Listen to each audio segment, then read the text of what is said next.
Hey all, welcome back. ஒரு protein ரிச்சான meal preparation தான் இந்த வீடியோவில் பார்க்க போகிறோம். மெயினாக பிஜி பேச்சுலர்ஸ் ஹெவியாக ஒர்க்கிங் உமன்ஸ்லாம் இருக்காங்களா அவங்களுக்கான வீடியோஸ். இந்த வீடியோவில் காட்டியிருக்க மீல் ப்ரிப்பரேஷன்ஸ் எல்லாமே 3 days 5 days 1 monthனு பேஸ்ட் ஆன் ஃபுட்டோட வேலிடிட்டி வந்து சேஞ்ச் ஆகும். ஸோ இந்த வீடியோவில் டீட்டெயில்டாக பார்க்கலாம் வாங்க. ஃபர்ஸ்ட் ரெசிபி பிரேக்ஃபாஸ்ட்கான பச்சை பயிறு தோசை மாவு தான் செய்ய போகிறோம். இது வந்து ரொம்பவே சிம்பிளாக செய்ய போகிறேன். இந்த க்ரீன் கிராம்னா இதெல்லாம் நிறைய ப்ரோட்டீன்ஸ் இருக்குது, அதனால் உங்களுக்கு வயிறு ஃபுல்லாக இருக்கும், ஃபைபர் இருக்குது, டயட்டிஷியனுக்கு ரொம்பவே ஹெல்ப்ஃபுல்லாக இருக்கும், அண்ட் அயர்னு சொல்லிட்டு நிறைய நியூட்ரிஷன் ஃபுல் பேக்கேஜஸ்லாம் வந்து லோட் ஆகியிருக்கு. என்னோட ஃபேமிலி மெம்பர்ஸ்க்கு ஏற்ற மாதிரி 3/4 கப் பச்சை பயிறு எடுத்திருக்கேன். மினிமம் 2 தண்ணியாச்சும் அலசிட்டு 6லேருந்து 8 மணி நேரமாச்சும் ஊற வைக்கணும். இன்கேஸ் சிங்கிள் பர்சன் எக்ஸாம்பிள் பிஜியில் இல்லை வந்து பேச்சுலராக நீங்கள் இருக்கீங்கன்னா 1/4 கப் இல்லைனா வந்து டேபிள் ஸ்பூன் கணக்கில் வந்து நீங்கள் இந்த ரெசிபியை வந்து ரெடி பண்ணி வச்சுக்கோங்க. இந்த பச்சை பயிறு கூட வேறு ஏதாவது பயிறு இல்லை அரிசி வேணும்னாலும் நீங்கள் ஆட் பண்ணிக்கலாம். இன்னொரு பவுலில் 1/2 கப் சோயா சங்க்ஸை நல்லா 2 தண்ணி அலசிட்டு ஒரு 10 நிமிஷத்துக்கு ஊற வச்சு எடுத்துக்கலாம். இந்த சோயா சங்க்ஸை வச்சுட்டு ப்ரோட்டீன் ரிச்சான ஃப்ரோசன் சப்பாத்தி தான் ரெடி பண்ண போகிறோம். ஆல்ரெடி ஒரு ஓல்டு வீடியோவில் சோயா சங்க்ஸ் ப்ரோட்டீன் பவுடர் எப்படி ரெடி பண்ணுறதுன்னு சொல்லி நான் காட்டியிருக்கேன். ஸோ அதோடைய லிங்க் நான் டிஸ்கிரிப்ஷன் பாக்ஸில் கொடுக்குறேன். ரொம்பவே சூப்பராக இருக்கும். தோசை மாவு சப்பாத்தி மாவுக்குலாம் ஈஸியாக வந்து ப்ரோட்டீன் நம்ம எப்படிலாம் ஆட் பண்ணலாம் அப்படின்னு சொல்லி நான் காட்டியிருக்கேன். வேணும்னா செக் பண்ணிக்கோங்க. பச்சை பயிறு ஊற வச்சு நைட்டுக்கு அரைச்சி எடுத்துக்கலாம். சோயா சங்க்ஸில் வந்து சப்பாத்தி மாவு இப்போ பிசைய போகிறேன். அதுக்கு முன்னாடி கிரேவி பேஸ் வந்து ரெடி பண்ண போகிறோம். ஜஸ்ட் 3 இன்க்ரீடியன்ஸ் தான். இந்த பேஸை வச்சுட்டு 100 ஆஃப் ரெசிபிஸ் வந்து நம்ம ரெடி பண்ணிக்கலாம். ஒரு கடாயில் எண்ணெய் நல்லா காஞ்ச பிறகு வெங்காயத்தை நல்லா ஸ்லைஸ் பண்ணி வச்சுருக்கேன். அதை ஆட் பண்ணி நல்லா வதக்கி எடுத்துக்கோங்க. ஆயில் நான் கம்மியாக ஆட் பண்ணியிருக்கேன். வெங்காயம் நல்லா வதங்கணும்னா சிம்மில் இல்லை மீடியம் ஃப்ளேமில் வச்சுட்டு வெங்காயத்தை வதக்கி எடுத்துக்கோங்க. வெங்காயம் நம்ம எந்த அளவுக்கு எடுக்கிறோமோ சேம் அளவுக்கு தான் நான் தக்காளியுமே எடுத்திருக்கேன். சிம்மில் வச்சு 5 மினிட்ஸ் அளவுக்கு நம்ம குக் பண்ண போகிறோம். பட் இன் பிட்வீனில் 1 மினிட்க்கு ஒன்ஸ் வந்து நீங்கள் வதக்கி விட்டுட்டே இருங்க. அவ்வளோதான், நம்மளோட பேஸ் கிரேவி ரெடி ஆகிடுச்சு. இதுலேயே வந்து தக்காளி சட்னிலேருந்து மட்டன் குழம்பு வர நிறைய ரெசிபிஸ் வந்து நம்ம மேக் பண்ணிக்கலாம். இந்த வீடியோட எண்டிங்கில் என்னென்ன ரெசிபிஸ்லாம் நான் இதை வச்சு பண்ணியிருக்கேன்னு சொல்லி காட்டுறேன். ஸோ வீடியோ வந்து ஸ்கிப் பண்ணாமல் பாருங்கள். மறக்காம சேனலை சப்ஸ்கிரைப். அடுத்த ரெசிபி ஓட்ஸ் மசாலாவோடைய பேஸ் ரெடி பண்ண போகிறோம். ஒரு கடாயில் பேனில் ஆயில் லைட்டாக ஸ்ப்ரே பண்ணியிருக்கேன். பூண்டு முழுசாக இல்லைனா சாப் பண்ணி இல்லைனா கார்லிக் பவுடர் கூட நீங்கள் ஆட் பண்ணிக்கலாம். இன்றைக்கி நான் முழு பூண்டை தான் ஆட் பண்ணியிருக்கேன். 20 செகண்ட் பூண்டை நல்லா வதக்கிட்டு தக்காளி உப்பு சேர்த்து நம்ம சிம்மில் வச்சு குக் பண்ணி எடுக்கலாம். ஒரு 5 to 10 மினிட்ஸ் அளவுக்கு தக்காளி நல்லா வதங்கட்டும். அது வரை நம்ம சோயா சங்க்ஸ் ரெடி பண்ணி வச்சுருக்கோம்ல, அதில் சப்பாத்தி மாவு பிசைஞ்சு எடுத்துக்கலாம். ஊற வச்ச சோயா சங்க்ஸை நல்லா பிழிஞ்சு எடுத்து ஒரு மிக்சர் ஜாரில் ஆட் பண்ணிக்கோங்க. இது கூடவே இஞ்சி பச்சை மிளகாய் ஆட் பண்ணிவிட்டு ஃபஸ்ட்டு கோஸாக கிரைண்ட் பண்ணி எடுத்துக்கோங்க. அதுக்கப்புறமா வாட்டர் ஆட் பண்ணி நல்ல ஒரு பேஸ்ட்டாக கிரைண்ட் பண்ணி எடுக்கலாம். லீவ் டேஸில் ரெஸ்ட் தான் நல்லா எடுக்க தோணும். இந்த மாதிரி மீல் ப்ரிப்பரேஷன்லாம் பண்ண தோணும் இல்லையா? உங்களுக்கு ஒரு சிம்பிள் டிப். இன்கேஸ் நாளைக்கு சப்பாத்தி பண்ணலான்னு உங்களுக்கு பிளான் இருந்துச்சுன்னா பிஃபோர் நைட்டே வந்து சப்பாத்தி மாவு பிசைஞ்சு எடுத்துக்கோங்க. எப்போவுமே வந்து உங்களுக்கு 2 சப்பாத்தியோ 3 இல்லை 4 சப்பாத்தி தான் நீங்கள் பிசைஞ்சு எடுப்பீங்க. பட் எக்ஸ்ட்ராவாக வந்து 1 கப் மாவை வந்து அதிகமாக போட்டு பிசைஞ்சு எடுத்து இந்த மாதிரி ஃப்ரோசன் சப்பாத்தியாக வந்து ரெடி பண்ணி வச்சுட்டிங்கன்னா அப் டு 1 month வரை உங்களுக்கு ஷெல்ஃப் லைஃப் வந்து வரும். 2 சப்பாத்தி 4 சப்பாத்தி ஏன் சொன்னேன்னா, ஏன்னா பிஜி ஸ்டே அதுக்கப்புறம் பேச்சுலர்ஸ்லாம் இருக்கீங்களா, அவங்கெல்லாம் வந்து அப்போதுக்கு என்ன தேவையோ அதை மட்டும் தான் ரெடி பண்ணுவாங்க. இன்கேஸ் நீங்கள் எக்ஸ்ட்ராவாக மாவு ஆட் பண்ணுறதுனால நீங்கள் வந்து 1 month அளவுக்கு ஃப்ரோசன் சப்பாத்தி அந்த மாதிரி ரெடி பண்ணி வச்சுக்கலாம். இன்கேஸ் ஃப்ரோசன் சப்பாத்தி வேணும்னா மாவு நல்லா பிசைஞ்சு நீங்கள் ரெஃப்ரிஜிரேட்டரில் ஸ்டோர் பண்ணி 3 to 4 days வரை வச்சு யூஸ் பண்ணிக்கலாம். இது வந்து ப்ரோட்டீன் ரிச்சான டோ. ஸோ உங்களுக்கு ரொம்ப நேரமே வயிறு ஃபில்லிங்காக இருக்கும், காப்ஸுமே கிடச்சிடும், ப்ரோட்டீனும் கிடச்சிடும். ஜஸ்ட் ஃபைபர் மட்டும் தான் நம்ம கான்சன்ட்ரேட் பண்ணுற மாதிரி இருக்கும். ஸோ ஒரு healthy balance meal plate every மீல்க்குமே வந்து இந்த மாதிரி பிளான் பண்ணி நீங்கள் ரெடி பண்ணுங்கள். Protein, fibre and carbs. And oats masala வந்து பேஸ் ரெடி பண்ணிகிட்ருக்கோம். எண்ணெய் பூண்டு தக்காளி நல்லா வதங்கின பிறகு நமக்கு தேவையான மசாலாஸ் ஆட் பண்ணிக்கலாம். Garam masala, pepper, chaat masala, chilli powder, Maggi stock எங்கிட்ட இருந்துச்சு. இன்கேஸ் உங்கள்கிட்ட ஸ்டாக் இல்லைனா மேகி மசாலா ஆட் பண்ணிக்கலாம். எக்ஸ்ட்ரா ஃப்ளேவருக்காக தான் இந்த மேகி மசாலா. வேணான்னு நினச்சிங்கன்னா அதை ஸ்கிப் பண்ணிக்கோங்க. மசாலா ஆட் பண்ணிவிட்டு ஒரு 2 நிமிஷம் அளவுக்கு வதக்கி எடுத்துட்டேன். இப்போ ஆற வச்சு எடுத்துக்கலாம். இந்த சிக் பீஸ் வந்து லாஸ்ட் மீல் ப்ரிப்பரேஷனில் ரெடி பண்ணியிருந்தேன். 1/2 கப் சிக் பீஸை 8 மணி நேரம் ஊற வச்சுட்டு அதை நல்லா வடிகட்டிட்டு அதுக்கப்புறமா ஃப்ரீசரில் வந்து ஸ்டோர் பண்ணி வச்சுருந்தேன். இப்போ ஃப்ரீசர்லாம் டைரெக்டாக எடுத்து ப்ரெஷர் குக்கரில் போட்டுக்கலாம். தேவையான அளவுக்கு உப்பு தண்ணி ஆட் பண்ணிட்டு 3லேருந்து 4 விசில் வச்சு எடுக்க போகிறேன். கிரேவியோட பேஸ் அதுக்கப்புறம் ஓட்ஸ் மசாலா வந்து நல்ல ஃபேன் காத்தெல்லாம் ஆற வச்சு எடுத்துட்டேன். இதை வந்து ஜிப்லாக் பேக்கில் கிரேவியோட பேஸை வந்து ஆட் பண்ணி அதை வந்து 4 போர்ஷன்ஸாக வந்து நான் செப்பரேட் பண்ணி எடுக்க போகிறேன். முடிஞ்ச அளவுக்கு வந்து இதில் இருக்க ஏரை வந்து வெளியில் தள்ளிட்டு அதுக்கப்புறமா சீல் பண்ணுங்கள். இன்கேஸ் நீங்கள் ஜிப்லாக் பேக் யூஸ் பண்ணி ஸ்டோர் பண்ணுறதா இருந்தால் இல்லைனா ஒரு 8 கண்டெய்னரில் கூட நீங்கள் ஸ்டோர் பண்ணி வைக்கலாம். 8 கண்டெய்னரில் போட்டாலுமே இந்த மாதிரி வந்து போர்ஷன்ஸை வந்து செப்பரேட் பண்ணி வைங்க. அப்போ தான் ஈஸியாக எடுத்து நம்ம குக் பண்ண முடியும். இன்க்ரீடியன்ஸ் எல்லாமே ஸ்க்ரீனில் உங்களுக்கு தெரியும். நீங்கள் ஸ்க்ரீன்ஷாட் எடுத்து வச்சுக்கலாம். இல்லை நான் டிஸ்கிரிப்ஷன் பாக்ஸில் கொடுக்குறேன். நீங்கள் வேணும்னா செக் பண்ணிக்கோங்க. இதோட ஷெல்ஃப் லைஃப் ஃப்ரீசரில் வச்சிங்கன்னா அப் டு 1 month வரை வச்சு யூஸ் பண்ணிக்கலாம். இன்கேஸ் நீங்கள் ரெஃப்ரிஜிரேட்டரில் வச்சிங்கன்னா அப் டு 3 days வரை வச்சு யூஸ் பண்ணிக்கலாம். இந்த குழம்போட பேஸ்னால மார்னிங் உங்களுக்கு வெங்காயம் தக்காளி கட் பண்ணுற வேலை இருக்காது, வதக்குற வேலை இருக்காது. டைரெக்டாக வந்து ஆயிலை லைட்டாக ஸ்ப்ரே பண்ணுங்கள். இல்லை 1 spoon ஆட் பண்ணிவிட்டு நீங்கள் இந்த பேஸை ஆட் பண்ணிவிட்டு எந்த குழம்பு வேணாலும் நீங்கள் பண்ணிக்கலாம். அடுத்ததாக ஓட்ஸ் மசாலா ரெடி பண்ணியிருந்தோம். அதையும் ஒரு பாக்ஸில் போட்டு ஃப்ரிட்ஜில் நார்மல் பிளேஸில் 1 week வரை வச்சு நீங்கள் யூஸ் பண்ணிக்கலாம். இதோடைய ரெசிபி வீடியோட எண்டிங்கில் போடுறேன், அப்புறமா நீங்கள் செக் பண்ணிக்கோங்க. அண்ட் இது வந்து ஸ்ப்ரெட்டாக கூட நம்ம யூஸ் பண்ணிக்கலாம். சப்பாத்தி மாவு பிசைஞ்சு வச்சுருந்தோம். ஸோ இதுலேயே வந்து சப்பாத்தி, ரோட்டி அண்ட் பரோட்டா எது வேணாலும் நீங்கள் ரெடி பண்ணிக்கலாம். இன்கேஸ் நீங்கள் பூரி சுடணும்னா அதுக்கேற்ற மாதிரி மாவை செப்ரேட்டாக வந்து நார்மல் ஃப்ரிட்ஜில் வச்சுக்கோங்க. ஒரு 3 days வரை வச்சு யூஸ் பண்ணிக்கலாம். இன்கேஸ் நீங்கள் ஃப்ரீசரில் வந்து ஃப்ரோசன் பூரி ரெடி பண்ணோம்னா அதுக்கேற்ற மாதிரி குட்டியாக வந்து நீங்கள் ஷேப் பண்ணி எடுத்துக்கோங்க. இப்போ நான் ப்ரிப்பேர் பண்ணுறது எல்லாமே பார்த்தீங்கன்னா சப்பாத்தி அண்ட் ரோட்டி வந்து ரெடி பண்ணிக்கலாம். ஸோ கொஞ்சம் மாவு எடுத்து செப்பரேட்டாக பூரிக்காக நான் வந்து வைக்கிறேன். இந்த கண்டெய்னரில் ஆட் பண்ணிவிட்டு நான் நார்மல் ரெஃப்ரிஜிரேட்டரில் தான் வைக்க போகிறேன். So up to 3 to 4 days வரை வச்சு தான் நம்மளால் யூஸ் பண்ண முடியும். ஸோ இதை வந்து சைடில் வைக்கிறேன். பேலன்ஸ் இருக்க மாவு வந்து நம்ம ஃப்ரோசன் சப்பாத்தி ரெடி பண்ணுறோம்ல, அது வந்து அப் டு 1 month வரை வச்சு யூஸ் பண்ணிக்கோங்க. ரிப்பீட்டடாக நான் ஏன் சொல்கிறேன்னா, நிறைய பேர் வந்து கமெண்ட்ஸில் ப்ளஸ் இன்ஸ்டாகிராம் டிஎம்மில் வந்து நிறைய டவுட்ஸ் கேட்குறீங்க. ஸோ அதனால தான் நான் சொன்னதையே வந்து ரிப்பீட்டடாக நான் சொல்லிகிட்ருக்கேன் போல். So don't mind that. உங்களுக்கு எந்த அளவுக்கு சப்பாத்தி வந்து பெருசாக வேணுமோ சின்னதாக வேணுமோ அந்த அளவுக்கு மாவு எடுத்து இந்த மாதிரி ரோல் பண்ணிக்கோங்க. ரோலுக்கு வந்து நான் டஸ்ட்டாக வந்து வீட் ஃப்ளோர் தான் நான் எடுத்திருக்கேன். ஆயில் ஸ்ப்ரே பண்ணி நான் உருட்டலை. சப்பாத்தியை நல்லா இந்த மாதிரி மெல்லிஸாக ரோல் பண்ணிக்கலாம். சப்பாத்தியை மீடியம் ஹாட் தவாவில் each side 30 to 40 seconds cook பண்ணி ஃப்ளிப் பண்ணி எடுத்துக்கோங்க. லைட்டாக இந்த மாதிரி ப்ரௌன் ஸ்பாட் வந்த உடனே பிளேட்க்கு ட்ரான்ஸ்ஃபர் பண்ணிடலாம். இதுதான் லாஸ்ட் சப்பாத்தி. ரொம்பவே சொதப்பிடுச்சு, சாரி. இது நல்லா கூல் டவுன் ஆன பிறகு அதுக்கப்புறமா ஃப்ரீசரில் எப்படி ஸ்டோர் பண்ணுறதுன்னு நான் காட்டுறேன். இந்த வீடியோவில் parchment sheet, Ziploc bag, container அப்படின்னு சொல்லிட்டு இதில் குட்டி குட்டி இன்வெஸ்ட்மெண்ட் நான் பண்ணியிருக்கேன். ஏன்னா மீல் ப்ரிப்பரேஷன்னா இதெல்லாம் மஸ்ட்டாக வந்து நமக்கு ரெகுலர் டேயில் வந்து கண்டிப்பாக தேவைப்பட்டுகிட்டே தான் இருக்கும். ஸோ இதெல்லாம் வந்து என்னடா இது வாங்கணுமா, யூஸ் அண்ட் த்ரோ அந்த மாதிரி நினைக்கிறத விட easy life style, time saving இதுதான் என்னுடைய மைண்டுக்கு வந்து எட்டுச்சு. ஸோ அதனால தான் இதிலலாம் வந்து நான் இன்வெஸ்ட் பண்ணியிருக்கேன். இந்த ஐட்டம்ஸ்லாம் மந்த் வாங்கணும்னு கிடையாது. ஏன்னா நம்மளுடைய மீல்ஸ் வந்து ஈச் டைம் வந்து நம்ம சேஞ்ச் பண்ணிக்கிட்டே இருப்போம். ஸோ 1 time பார்ச்மெண்ட் ஷீட் வாங்கினோம்னா சம்டைம்ஸ் எனக்கு 3 to 4 month கூட எனக்கு வந்து யூஸ் ஆகும். ஜிப்லாக் பேக்கும் சேம் அதே தான். அண்ட் கண்டெய்னர்ஸ்லாம் வந்து 1 time பர்ச்சேஸ் தான். நல்ல ஒரு best investment. And class container தான் யூஸ் பண்ணணும்னு கிடையாது. ஸ்டீல் பாக்ஸ் கூடமே யூஸ் பண்ணிக்கலாம். கிளாஸ் கண்டெய்னர் ஸ்டோர் பண்ணால் ஈஸியாக விசிபிளாக தெரியும். ஸோ ஃப்ரிட்ஜில் நம்ம எடுத்து டக்குன்னு யூஸ் பண்ணிட்டு போயிட்டே இருக்கலாம். என்னோட செமி குக் சப்பாத்திக்கு தேவையான அளவுக்கு நான் பார்ச்மெண்ட் ஷீட்டை வந்து கட் பண்ணி எடுத்திருக்கேன். So parchment sheet, chapati, again parchment sheet, இது வந்து லேயர் வைஸாக வந்து நான் அரேஞ்ச் பண்ணி வச்சுருக்கேன். இதை எடுத்து டேரெக்டாக வந்து ஏதாவது ஒரு கண்டெய்னர் இருந்துச்சுன்னா, சப்பாத்திலாம் மடங்காத அளவுக்கு கண்டெய்னர் இருந்துச்சுன்னா நீங்கள் அதில் வந்து வச்சுக்கலாம். இல்லைனா ஜிப்லாக் பேக்கில் நீங்கள் அழகாக இன்சர்ட் பண்ணி இதை ஃப்ரீசரில் வச்சுக்கலாம். ஆல்மோஸ்ட் 25 சப்பாத்தி கிட்டே எனக்கு வந்திருக்கு. இது வந்து 3 to 4 times வரை எனக்கு யூஸ் ஆகும். 2 ஜிப்லாக் பேக்கில் வந்து நான் ஸ்டோர் பண்ணி வச்சுருக்கேன். பிரேக்ஃபாஸ்ட், லஞ்ச், டின்னர்னு எனக்கு எப்போ தேவையோ டேரெக்டாக ஃப்ரீசர்லன்னு வெளியில் எடுத்து எத்தனை சப்பாத்தி தேவையோ அதை எடுத்து ஒரு பிளேட்டில் வச்சுப்பேன். அண்ட் தவா நல்லா சூடான பிறகு எப்போ தேவையோ அப்போவே வந்து நான் சுட்டு எடுத்துக்குவேன். இதை வந்து 1 hour பிஃபோர் வந்து நம்ம வெளியில் வைக்கணும் அந்த மாதிரிலாம் எதுவுமே கிடையாது. டேரெக்டாக ஃப்ரீசர்லன்னு எடுத்து நம்ம தவாவில் போட்டு நம்ம சுட்டு எடுத்துக்கலாம். அண்ட் ஒவ்வொரு தடவையும் சப்பாத்தி நீங்கள் வெளில எடுத்துகிட்டு உள்ளே வைக்கும் போது மேக்ஸிமம் இதில் இருக்க ஏரை ரிமூவ் பண்ணிவிடுங்க. ரிமூவ் பண்ணிவிட்டு நீங்கள் ஸ்டோர் பண்ணுங்கள். அண்ட் மெயினாக வந்து இதில் டேட் வந்து நீங்கள் எழுதிக்கோங்க. எப்போ வந்து நீங்கள் மேக் பண்ணீங்க, எதுவரை நீங்கள் யூஸ் பண்ணலாம் சொல்லிட்டு எழுதி வச்சுக்கிட்டிங்கன்னா உங்களுக்கு இன்னுமே கம்ஃபர்டபுளாக இருக்கும். வேணும்னா எக்ஸ்ட்ராவாக வந்து இதில் என்ன இன்க்ரீடியன்ஸ்லாம் ஆட் பண்ணியிருக்கேன்னு கூட போட்டுக்கோங்க. இது வந்து மெயினாக நம்ம சோயா சங்க் சப்பாத்தி. ஸோ நம்ம மறந்துடுவோம். ஸோ அதனால் வந்து சோயா சங்க்ஸ் அப்படின்னு சொல்லிட்டு எழுதி வச்சுக்கலாம். எல்லா வீடியோஸ்லையுமே என்னென்னலாம் பர்ச்சேஸ் பண்ணியிருக்கேன் அப்படின்னு சொல்லி ஸ்டார்டிங்கே காட்டுவேன். இந்த வீடியோவில் நான் காட்டவே மறந்துட்டேன். எக்ஸ்ட்ரா ப்ரோட்டீன் சோர்ஸ், அதுக்கப்புறம் சைட் டிஷ்க்காக வந்து பன்னீர், அதுக்கப்புறமா மஷ்ரூம், சிக்கன் எல்லாமே நான் வாங்கி வச்சுருக்கேன். மஷ்ரூமை எடுத்து பிளாஸ்டிக் டு கிளாஸ் கண்டெய்னருக்கு வந்து ட்ரான்ஸ்ஃபர் பண்ணி வச்சுருக்கேன்.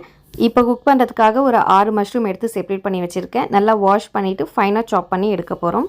வெயிட் லாஸ்க்கு மஷ்ரூம் செம்ம ஹெல்ப் பண்ணும். இதில் வந்து ப்ரோட்டீன், ஃபைபர், விட்டமின் பி இருக்குது, ஆன்டி ஆக்சிடென்ட்ஸ் இருக்குது, அண்ட் விட்டமின் டியும் இருக்குது.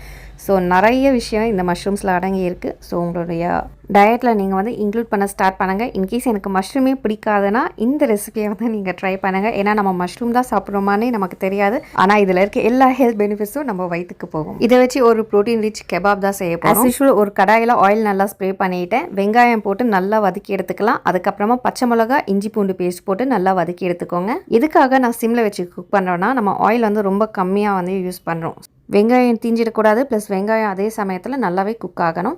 ப்ளஸ் இதில் வந்து அடிஷ்னலாக என்கிட்ட கேரட், பீன்ஸ், அதுக்கப்புறமா நம்ம கட் பண்ணி வச்சுருந்தோம் மஷ்ரூம்ஸாக அதுவுமே இருக்குது. நான் அதெல்லாம் ஆட் பண்ணியிருக்கேன். உங்கள்கிட்ட வேறு ஏதாவது கேபேஜ் வெஜிடபிள்ஸ் இருந்தாலுமே நீங்கள் ஆட் பண்ணிக்கோங்க. லைட்டாக வாட்டர் தெளிச்சிட்டு இதை வந்து சிம்மில் வச்சுட்டு ஒரு 5 மினிட்ஸ் அளவுக்கு குக் பண்ணி எடுத்துக்கலாம். நல்லா சூப்பராக வெந்துருச்சு. இப்போ மசாலாஸ் எல்லாமே ஆட் பண்ணிக்கலாம். உங்களுடைய காரத்துக்கு ஏற்ற மாதிரி, டேஸ்ட்டுக்கு ஏற்ற மாதிரி நீங்கள் வந்து ஸ்பைசஸ் எல்லாமே ஆட் பண்ணிக்கோங்க. நான் இதில் வந்து kebab masala, chilli powder, garam masala, உப்பு, மஞ்சள் பொடி, அதுக்கப்புறமா எள்ளு இதெல்லாம் ஆட் பண்ணியிருக்கேன். தேவையான அளவுக்கு தண்ணி ஊற்றிட்டு ஒரு 2 நிமிஷம் அளவுக்கு அகைன் நம்ம குக் பண்ணிக்கலாம். சிக் பீஸ் வந்து நல்லா வெந்துடுச்சு. இது வேக வைக்க போதே வந்து கொஞ்சோண்டு வாட்டர் தான் நான் ஆட் பண்ணியிருந்தேன். ஸோ வாட்டர் வந்து இதில் ரொம்பவே கம்மியாக இருந்துச்சு. இருந்த வாட்டரோடவே வந்து லைட்டாக நான் மேஷ் பண்ணி எடுத்திருக்கேன். சூடாக இருக்க போதே மேஷ் பண்ணிக்கோங்க, ஈஸியாக மேஷ் ஆகும். இதை வந்து கிரைண்ட் பண்ணக்கூடாது, மேஷ் தான் பண்ணணும். ஆல்ரெடி ரெடி பண்ணி வச்சுருந்த மஷ்ரூம் மசாலாவை இதில் ஆட் பண்ணிக்கலாம். பைண்டிங்காக ஒரிச்சக்கடலை பவுடர் வந்து நான் இதில் ஆட் பண்ணுறேன். இன்கேஸ் ஒரிச்சக்கடலை பவுடர் இல்லைனா நீங்கள் வந்து ஓட்ஸ் பவுடர் ஒரு பேசன் பவுடர், அதாவது கடலை மாவு பவுடர். எனக்கு இந்த கடலை மாவோடைய ஃப்ளேவரே எனக்கு பிடிக்காது. ஸோ அதனால தான் என்னுடைய ரெசிபீஸில் வந்து கடலை மாவே நான் ஆட் பண்ண மாட்டேன். ஸோ பிடிச்ச மாதிரி வந்து ஒரு ரெசிபி வந்து ட்ரை பண்ணணும். இன்கேஸ் உங்களுக்கு தெரியும்னா எனக்கு வந்து கமெண்ட் பாக்ஸில் வந்து கமெண்ட் பண்ணுங்கள். ஒரு பார்ச்மெண்ட் ஷீட்டில் வந்து லைட்டாக வந்து ஆயில் ஸ்ப்ரே பண்ணிவிட்டு இந்த மாதிரி கெபாப் ஷேப்பில் வந்து நான் ஷேப் பண்ணி எடுத்திருக்கேன். நீங்கள் வந்து டிக்கி, கட்லெட், நக்கெட் ஷேப்பில் எப்படி வேணாலும் நீங்கள் வந்து ரெடி பண்ணிக்கலாம். ஸ்கொயர், ரெக்டாங்கிள் எப்படி வேணாலும் நீங்கள் ரெடி பண்ணிக்கலாம். ஸோ எங்கள் வீட்டில் வந்து நிறைய நீங்கள் வீடியோஸ்லேயே பார்த்துருப்பீங்க, சர்க்கிள் ஷேப்பில் தான் நிறைய பண்ணியிருப்பேன். ஸோ கொஞ்சம் டிஃப்ரெண்ட்டாக இருக்குமே சொல்லிவிட்டு இன்றைக்கி நான் கபாப் ஷேப்பில் பண்ணியிருக்கேன். அண்ட் கபாப் ஷேப் பண்ணதுக்கு மெயின் ரீசன் வந்து சப்பாத்தி ரேப்காக நான் பண்ணியிருக்கேன். சப்பாத்தி ரெடி பண்ணிவிட்டு இதை இன்சர்ட் பண்ணிவிட்டு ரேப் மாதிரி ஒரு டேக்கோஸ்க்கு வந்து நம்ம யூஸ் பண்ணிக்கலாம்னு சொல்லி தான் இந்த ஷேப்பில் நான் பண்ணியிருக்கேன். இந்த வீடியோவில் தெரிகிற ஒரு பிளாஸ்டிக் கண்டெய்னர் தான் ஸ்டோர் பண்ண போகிறேன். கீழே வந்து பார்ச்மெண்ட் ஷீட் போட்டு அதுக்கப்புறமா லேயர் வைஸாக வந்து மேலே வைக்க போகிறேன். இன்கேஸ் உங்கள்கிட்ட பார்ச்மெண்ட் ஷீட் இல்லை, என்கிட்ட இந்த மாதிரி கண்டெய்னர் இல்லைன்னா ஃபஸ்ட்டு வந்து நான் ஆல்ரெடி வீடியோவில் காட்டியிருக்கேன். ஒரு பிளேட்டில் வந்து லைனாக வந்து செப்பரேட்டாக போர்ஷன்ஸாக அரேஞ்ச் பண்ணிவிட்டு ஃப்ரீசரில் ஸ்டோர் பண்ணி நல்லா ஃப்ரீஸ் ஆன பிறகு அதுக்கப்புறமா கண்டெய்னரில் எடுத்து நீங்கள் ஸ்டோர் பண்ணிக்கலாம். இதெல்லாம் வந்து ஓல்டு வீடியோஸில் வந்து நான் காட்டியிருக்கேன். இந்த சிக் பீஸ் மஷ்ரூம் கெபாப்பில் வந்து நிறைய ப்ரோட்டீன் இருக்குது, ஃபைபர் இருக்குது. ஸோ இன்கேஸ் நீங்கள் பிரேக்ஃபாஸ்ட்க்கோ, லஞ்ச்க்கோ, டின்னர்னா ப்ரோட்டீன் அண்ட் ஃபைபர் பற்றி கவலைப்படாமல் காப்ஸ் மட்டும் வந்து கூட ஆட் பண்ணிவிட்டு இதை வந்து நீங்கள் எடுத்துக்கலாம். அப் டு 1 மந்த் வரை ஃப்ரீசரில் ஸ்டோர் பண்ணி நம்ம யூஸ் பண்ணிக்கலாம். அடுத்ததாக வந்து ஓவர் நைட் ஓட்ஸ். இப்போ நான் காட்ட போகிறது பேசிக்கான ஓவர் நைட் ஓட்ஸ். இதில் நீங்கள் எக்ஸ்ட்ராவாக வந்து என்னென்ன இன்க்ரீடியன்ஸ்லாம் ஆட் பண்ணலாம்னு சொல்கிறேன். நான் பேசிக்காக இந்த இன்க்ரீடியன்ஸ்லாம் ஆட் பண்ணுறேன். ஓட்ஸ் 3 டேபிள் ஸ்பூன் ஆட் பண்ணியிருக்கேன். இன்கேஸ் உங்களுக்கு எக்ஸ்ட்ரா காப்ஸ் வேணும்னா நீங்கள் எக்ஸ்ட்ராவாக ஆட் பண்ணிக்கலாம். Dry fruits and dry nuts வந்து லிமிட்டட் குவான்டிட்டியில் யூஸ் பண்ணுங்கள். நீங்கள் நிறைய எக்ஸ்ட்ராவாக ஆட் பண்ணுறதா இருந்தால் வெயிட் கெயினுக்கு இருக்க போது ஆட் பண்ணிக்கலாம். வெயிட் லாஸ்னால் கலோரி டெஃபிசிட்டில் இருக்கும் போது பார்த்து தான் நீங்கள் ஆட் பண்ணிக்கணும். 3 டேஸ்க்கு தேவையான ஓவர் நைட்ஸ் ஓட்ஸ் தான் நான் ரெடி பண்ண போகிறேன். அதில் ஒரு பாக்ஸில் மட்டும் வந்து ஹனி ஆட் பண்ண போகிறேன். வேறு பாக்ஸில் எக்ஸ்ட்ரா ஃப்ளேவருக்கு நீங்கள் கொக்கோ பவுடர் ஆட் பண்ணிக்கலாம், சின்னமன் பவுடர் ஆட் பண்ணிக்கலாம், ஒரு ப்ரோட்டீன் பவுடர் நீங்கள் யூஸ் பண்ணுறீங்கன்னா அதை கூட ஆட் பண்ணிக்கலாம். ட்ரை ஃப்ரூட்ஸில் காஞ்ச திராட்சை கருப்பு இல்லைனா எல்லோ, இந்த மாதிரி அத்திப்பழம், பேரிச்சப்பழம் இதெல்லாம் நீங்கள் ஆட் பண்ணிக்கலாம். ஒவ்வொரு நாளைக்கு ஒவ்வொரு பாக்ஸில் வந்து ஒவ்வொரு ட்ரை ஃப்ரூட்ஸை வந்து டிஃப்ரெண்ட்டாக ஆட் பண்ணுங்கள். ஒரு நாளைக்கு வந்து அத்திப்பழம் யூஸ் பண்ணுங்கள், இன்னொரு நாளைக்கு வந்து இந்த மாதிரி பேரிச்சப்பழம் வந்து யூஸ் பண்ணிக்கோங்க. ட்ரை ஃப்ரூட்ஸில் வந்து பாதம், முந்திரி, பிஸ்தா, வால்நட் இல்லைனா சீட்ஸில் chia seeds, pumpkin seeds, watermelon, cucumber seed இல்லைனா ஃப்ளாக்ஸ் சீட் ஆட் பண்ணலாம். 3 டேஸ்க்கான ஓவர் நைட் ஓட்ஸ் வந்து ரெடி பண்ணியிருக்கேன். பட் ஆனால் அதில் ஒரு கண்டெய்னரில் மட்டும் தயிர், பால் வந்து இதில் ஆட் பண்ணுறேன். இது ஏன்னா நான் நாளைக்கு மார்னிங் சாப்பிட்றதுக்காக பேலன்ஸ் ரெண்டுலேயுமே வந்து வெட் இன்க்ரீடியன்ஸ் எதுவுமே நான் ஆட் பண்ண போகிறது கிடையாது. என்னைக்கு தேவையோ அதுக்கு முந்தா நாள் நைட்டுக்கு மட்டும் வந்து நான் இதில் ஆட் பண்ணிப்பேன். லைக் பால், தயிர். பாலுக்கு பதிலாக நீங்கள் தண்ணி கூட ஆட் பண்ணிக்கலாம். டேஸ்ட் வந்து சூப்பராக இருக்கும். நீங்கள் ப்ரோட்டீன் பவுடர் ஆட் பண்ணால் ஓகே, அப்படி இல்லைனா வந்து பாய்டில் ஸ்கிராம்பிள் எக் ஆட் பண்ணிக்கோங்க. ஃபைபருக்காக எக்ஸ்ட்ராவாக வந்து ஃப்ரூட்ஸ் அந்த மாதிரி கட் பண்ணி வச்சு சாப்பிட்டுக்கலாம். இப்போ காட்டின ரெசிபிஸ் எல்லாமே பார்த்தீங்கன்னா ஒரு 1 ஹவர்க்குள்ளே கம்ப்ளீட் பண்ணிட்டேன். அதுக்கப்புறம் எனக்கு வேறு அவுட் ஒர்க் இருந்ததுனால நான் வெளியில் போயிட்டு அகெயின் வந்தேன். அதுக்குள்ளே பச்சை பயிறு பார்த்தீங்கன்னா சூப்பராக வந்து ரெடி ஆகிடுச்சு. நான் தண்ணி வந்து லைட்டாக ஊற்றி தான் நான் ஊற வச்சேன். ஸோ அதனால் வந்து லைட்டாக வந்து இந்த ஸ்ப்ரவுட்ஸ்லாம் வந்து வெளியில் வந்துருக்கு, முளை கட்டி இருக்குது பாருங்கள். ஆல்ரெடி நான் சொல்லியிருக்கேன், இது கூட வந்து சிக் பீஸோ இல்லை ராஜ்மா அந்த மாதிரி எக்ஸ்ட்ராவாக நீங்கள் எது வேணாலும் ஆட் பண்ணிக்கலாம். இல்லை ரைஸ் கூட வந்து சும்மா ஒரு கைப்பிடி அளவுக்கு இல்லை ஒரு 2-3 டேபிள் ஸ்பூன் ஆட் பண்ணிக்கலாம். அதோட டெக்ஸ்சர் டிஃப்ரென்ஸாக மாறதுக்காக. ஒரு மிக்சர் ஜாரில் ஊற வச்சுருக்க பச்சை பயிறு, சீரகம், கருவேப்பிலை, இஞ்சி, பச்சை மிளகா, லைட்டாக தண்ணி அண்ட் தேவையான அளவுக்கு உப்பு ஆட் பண்ணி நல்லா கிரைண்ட் பண்ணி ஒரு தோசை மாவு பதத்துக்கு அரைச்சி எடுத்துக்கலாம்.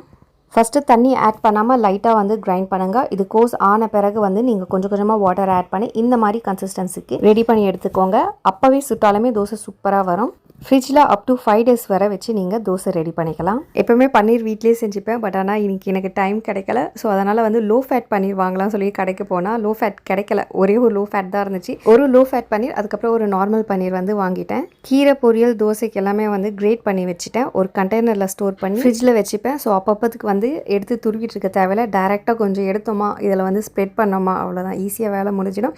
அண்ட் பேலன்ஸ் இருக்க பன்னீரில் வந்து ஃப்ரைக்காக எல்லாமே வந்து ரெக்டாங்கிள் ஷேப்ஸில் வந்து கட் பண்ணி எடுக்க போகிறேன். அண்ட் 1 kg சிக்கன் வாங்கியிருக்கேன். இதில் வந்து ஒரு 1/2 kg மட்டும் செப்பரேட்டாக எடுத்து வச்சுட்டு பேலன்ஸ் 1/2 kg வந்து கிரேவிக்காக செப்பரேட் பண்ணி வச்சுட்டேன். ரொம்பவே சிம்பிளான பேசிக்கான இன்க்ரீடியன்ஸ் தான் பன்னீர் அண்ட் சிக்கனுக்கு வந்து நான் போட போகிறேன். ஒன்றுமே இல்லை. சிக்கன் கபாப் மசாலா, மல்லிப்பொடி, மஞ்சள் பொடி, உப்பு, சீரகம், அதுக்கப்புறம் இஞ்சி பூண்டு பேஸ்ட், தயிர், லெமன் ஜூஸ். இது வந்து சிக்கன் 65க்கு வந்து ரொம்ப பேசிக். இது கூட எக்ஸ்ட்ராவாக வந்து கார்ன்ஃப்ளவர், எக்லாம் வேணும்னா நீங்கள் ஆட் பண்ணிக்கோங்க. சிக்கன் மேரினேஷனில் எனக்கு வந்து கிரில் சிக்கன் செய்வேன், பசங்களுக்கு நான் வந்து ஃப்ரை செய்வேன். அண்ட் பன்னீர் பார்த்திங்கன்னா எனக்கு மட்டும்தான் வீட்டில் வந்து இந்த மாதிரி பன்னீர் ஃப்ரை வந்து சாப்பிட மாட்டாங்க. அதனால் ரோல் ஏதாவது பண்ணுறதா இருந்தால் இந்த பன்னீர் ஃப்ரை பண்ணிவிட்டு சாண்ட்விச் இல்லை ரோலில் வந்து நான் வச்சு கொடுப்பேன். அண்ட் இது வந்து பார்த்திங்கன்னா சிக்கன் 65 மசாலா ரெடிமேடாக வந்து நான் செஞ்சு வச்சுருக்கேன். டேரெக்டாக எடுத்து சிக்கன் பன்னீர் இல்லைனா வந்து ஃபிஷ் ஃப்ரைக்கு வந்து நம்ம யூஸ் பண்ணிக்கலாம். ஸோ அந்த ரெசிபி வந்து நான் வேறு ஒரு வீடியோவில் நான் போடுறேன். சிக்கனுக்கு வந்து வாட்டர் ஆட் பண்ண தேவையில்லை. பன்னீருக்கு வந்து லைட்டாக வந்து வாட்டர் ஆட் பண்ணிவிட்டு அதுக்கப்புறமா பன்னீரை இதில் போட்டு லைட்டாக வந்து இந்த மாதிரி மேரினேஷன் பண்ணி வச்சுடுங்க. பன்னீர் வாங்க போது அதுலேயே எக்ஸ்பைரி டேட் இருக்கும். ஸோ அது வரை வச்சு நம்ம யூஸ் பண்ணிக்கலாம். மீல் ப்ரிப்ரேஷனுக்கு நான் என்னெல்லாம் பண்ணேன்னு சொல்லி உங்களுக்கு நான் இப்போ காட்டுறேன். பட் ஆனால் வீடியோ இன்னும் முடியலை. இனிமேல் தான் வந்து மெயினான வீடியோவே இருக்குது. ஸோ மீல் ப்ரிப்ரேஷனோட நிறுத்தாமல் நிறைய பேர் வந்து என்கிட்ட மீல் ப்ரிப்ரேஷனை வச்சு எப்படிலாம் வந்து சமைக்கிறீங்கன்னு சொல்லி கேட்டிருந்தீங்க. ஸோ அவங்களுக்காக தான் வந்து இந்த வீடியோ வந்து கண்டினியூ பண்ண போகிறேன். ஃப்ரோசன் சப்பாத்தி, சிக்கன் கிரேவிக்கான பேஸ் அதெல்லாம் வந்து ஃப்ரீசரில் ஸ்டோர் பண்ணியிருக்கேன். ரிமைனிங் எல்லாமே வந்து ஃப்ரிட்ஜில் நார்மல் பிளேஸில் வச்சு நான் சொன்ன ஷெல்ஃப் லைஃப்பில் வந்து வச்சு யூஸ் பண்ணிக்கலாம். இப்போ இந்த மீல் ப்ரிப்ரேஷனை வச்சு நான் என்னெல்லாம் பண்ணுறேன் அப்படின்னு சொல்லி காட்டுறேன். சேனலை மறக்காமல் சப்ஸ்கிரைப் பண்ணுங்கள். அண்ட் வீடியோ பிடிச்சிச்சுன்னா லைக் பண்ணுங்கள். உங்கள் ஃப்ரெண்ட்ஸ் அண்ட் ஃபேமிலி மெம்பர்ஸ்க்கு ஷேர் பண்ணி விடுங்க. ஏர்லி மார்னிங் ஒரு 5:30 கிட்ட இருக்கும். ப்ரெஷர் குக்கரில் 3 முட்டையை வந்து ஒரு விசில் வச்சு எடுத்து வாட்டரில் ஒரு 2 minutes அளவுக்கு அப்படியே முட்டையை விட்டோம்னா நமக்கு கூல்டவுன் ஆகிடும். ஸோ அதுக்கப்புறமா ஷெல்ஸ் எல்லாம் எடுத்துகிட்டு இந்த மாதிரி நான் கிரேட் பண்ணி வைக்க போகிறேன். எங்கள் வீட்டில் என்னுடைய 2 பசங்களுமே வந்து முட்டைக்கரு சாப்பிடவே மாட்டாங்க. ஸோ அதனால தான் கிரேட் பண்ணியிருக்கேன். ஸோ கிரேட் பண்ணி கொடுக்க போது வந்து பார்த்திங்கன்னா அந்த மஞ்சக்கரோடு மிக்ஸாக இருக்கும். ப்ளஸ் நம்ம இந்த பேஸ் கிரேவி இருக்குல்ல அதை வச்சு தான் வந்து இந்த முட்டை தொக்கு மாதிரி பண்ண போகிறேன். இந்த மெத்தடில் குக் பண்ணி கொடுக்கும் போது மஞ்சக்கரு வந்து வயிற்றுக்கு போகுதா இல்லையானே அவங்களுக்கு தெரியாது. ஸோ அப்படியே வந்து சாப்பிடுவாங்க. ஆல்ரெடி கிரேவியோட பேஸ் வந்து நான் செஞ்சு வச்சுருக்கேன். ஸோ அதோடைய கிளிப்ஸ் தான் வந்து நான் மேலே காட்டியிருக்கேன். ஏன்னா நிறைய பேர் வந்து வீடியோ வந்து கன்ஃபியூஸ் ஆகுது, எப்போ பண்ணீங்க ஏது பண்ணீங்கன்னு சொல்லி கேட்குறீங்க. அதனால தான் வந்து கிளிப்ஸை வந்து நான் மேலே போடுறேன் உங்களுக்கு. ஸோ உங்களுக்கு வந்து கன்ஃபியூஸ் ஆகாமல் இருக்கும். ஆல்ரெடி நான் வந்து 4 போர்ஷன்ஸாக வந்து செப்பரேட் பண்ணி வச்சுருக்கேன். இதில் வந்து ஒரு போர்ஷன்ஸ் மட்டும் இப்போ எடுக்கிறேன்.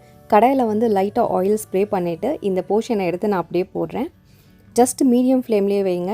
5 minutesக்குள்ளேயே வந்து பார்த்திங்கன்னா எல்லாமே மெல்ட் ஆகி சூப்பராக ரெடி ஆகிடும். ஸோ இது ரெடியான பிறகு இது கூட வந்து உப்பு, வேறு மசாலாஸ்லாம் வந்து ஆட் பண்ணிக்கலாம். இந்த மசாலாவுடைய ஸ்மெல்லாம் போகிற வரை ஒரு 2லேருந்து 3 நிமிஷம் அளவுக்கு தண்ணி ஊற்றி லைட்டாக குக் பண்ணி எடுத்துக்கலாம்.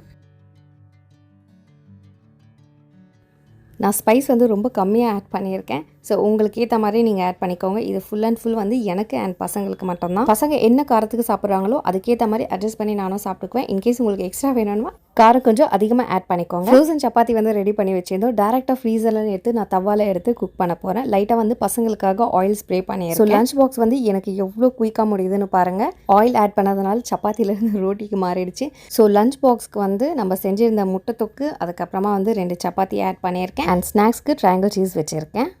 ரொம்ப குயிக்காகவே வந்து நான் லஞ்ச் பாக்ஸ் வந்து ரெடி பண்ணிட்டேன். அண்ட் பிரேக்ஃபாஸ்ட்டுக்குமே வந்து சேம் தான். ஸோ கண்டிப்பாக இந்த ரெசிபியை ட்ரை பண்ணுங்கள். மஞ்சக்கரு சாப்பிட்டா மாதிரியே கிடையாது.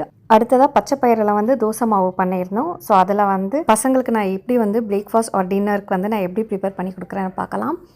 தோசை லைட்டாக வந்து ஊற்றிட்டு ஆயில் வந்து ஸ்ப்ரிங்கிள் பண்ணி விட்டுருக்கேன். லைட்டாக சீஸ், ஒரு ஆம்லேட், அதுக்கப்புறமா சாஸ் ஆட் பண்ணியிருக்கேன். இது வந்து கிட்ஸ்க்காக கொடுக்குறேன். ஸோ அதனால் வந்து சீஸ்லாம் ஆட் பண்ணியிருக்கேன். இன்கேஸ் நான் ஒரு பிளெயின் தோசை போட்டுட்டு அதுக்கு மேலே வந்து ஆம்லேட் வச்சுக்கலாம். இல்லை வந்து பன்னீர் கார சட்னி அந்த மாதிரி போட்டு ஸ்ப்ரெட் பண்ணிவிட்டு பன்னீர் அந்த மாதிரி வச்சு நம்ம சாப்பிட்டுக்கலாம். ஸோ இதுவுமே வந்து ஹை ப்ரோட்டீன் ரிச் பிரேக்ஃபாஸ்ட் இல்லை டின்னர் இல்லை ஸ்நாக்ஸ்க்கு எதுக்கு வேணாலும் நீங்கள் எடுத்துக்கலாம். எனக்கு வந்து second day actually lunch and டின்னர்லாம் நான் வந்து காட்டலை. நான் என்ன ரெசிபி பண்ணுறேனோ அதில் வந்து ஒரு 2-3 ஐடியாஸ் மட்டும் நான் கொடுக்குறேன். பசங்களுக்கு பச்சை பயிரில் வந்து சீஸ் வச்சு கொடுத்துட்டேன். எனக்கு வந்து கார சட்னி செய்ய ஒரு ஸ்பூன் எண்ணெய் ஊற்றிட்டு அதிலே கடலைப்பயிறு காஞ்ச மிளகா பேஸ் கிரேவி பண்ணியிருந்தோம்ல, அதில் வந்து 1/4 பங்கு பேலன்ஸ் இருந்துச்சு. அதை எடுத்து இதில் போட்டாச்சு. லைட்டாக ஒரு 5 மினிட்ஸ் அளவுக்கு வதக்கினாலே போதும். வெங்காயம் தக்காளிலாம் பார்த்தீங்கன்னா இந்த மாதிரி ஃப்ரோசன்லேருந்து சூப்பராக மெல்ட் ஆகிடும்.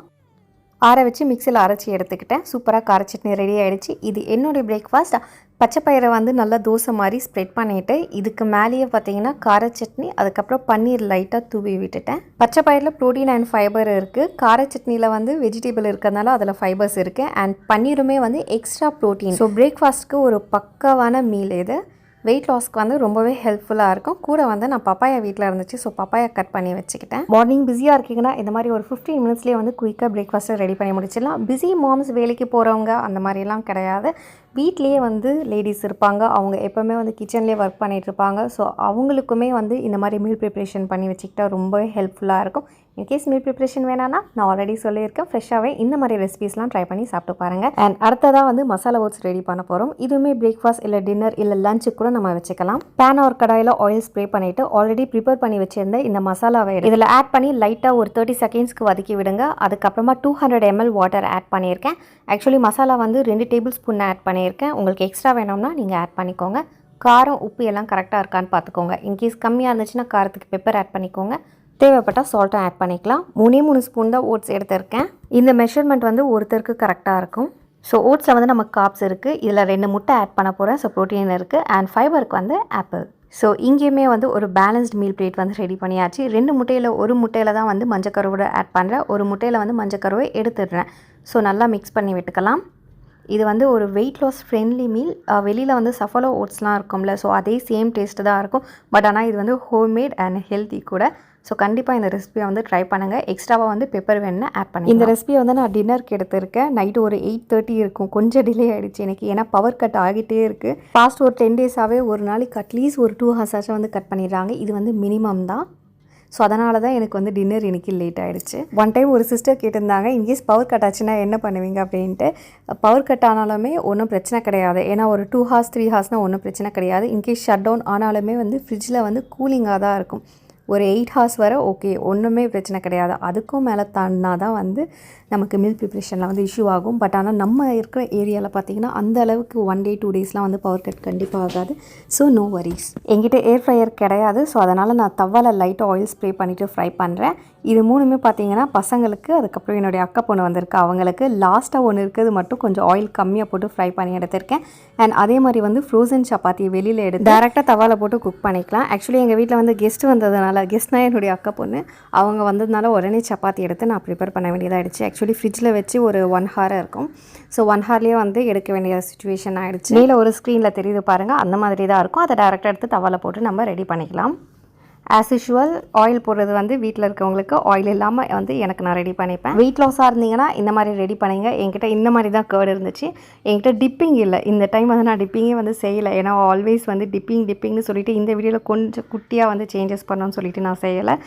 இதிலே வந்து நம்ம ப்ரிப்பேர் பண்ணி வச்சுருந்த ஓட்ஸ் மசாலா, அதுக்கப்புறமா லைட்டாக கேர்டு ஆட் பண்ணிவிட்டு கியூம்பர் அண்ட் கேரட் இதில் ஆட் பண்ணிவிட்டேன். அண்ட் ஃப்ரை பண்ண கெபாப் எடுத்து சென்டரில் வச்சுட்டு அவ்வளோதான். இதை ரோல் பண்ணிவிட்டு சாப்பிட்டீங்கன்னா செம்ம ஃபில்லிங்காக இருக்கும். இதெல்லாம் வந்து பார்த்தீங்கன்னா செம்ம ப்ரோட்டீன் ரிச்சான பிரேக்ஃபாஸ்ட், டின்னர் எதுக்கனாலும் யூஸ் பண்ணிக்கலாம்.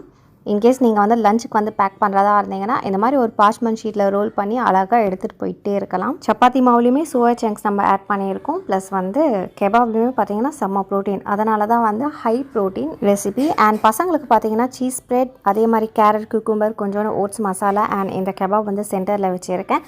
இதை வந்து ரோல் பண்ணி கொடுத்துடலாம். லஞ்ச் பாக்ஸ்க்கு வந்து பேக் பண்ண ரொம்பவே ஈஸியாக. நீங்கள் வெஜிடேரியனாக இருந்தீங்கன்னா கண்டிப்பாக இந்த ரெசிபியை வந்து ட்ரை பண்ணுங்கள். இப்படி மீல் ப்ரிப்பரேஷன் பண்ணி வச்சுக்கிட்டா பிஸி டேஸில் கூட ஹெல்த்தியாக சாப்பிட்றது ரொம்பவே ஈஸி. பிஜியில் ஸ்டே பண்ணியிருக்கவங்களுக்கு, பேச்சுலர்ஸ்க்கு அண்ட் பிஸி மாம்ஸ்க்கு இந்த வீடியோ ரொம்ப ஹெல்ப்ஃபுல்லாக இருக்கும்னு நினைக்கிறேன். நெக்ஸ்ட் என்ன வீடியோ போடலாம்னு சொல்லிட்டு என் கமெண்ட் பாக்ஸில் கமெண்ட் பண்ணுங்கள். வேறு ஒரு வீடியோவில் மீட் பண்ணலாம். தேங்க்யூ.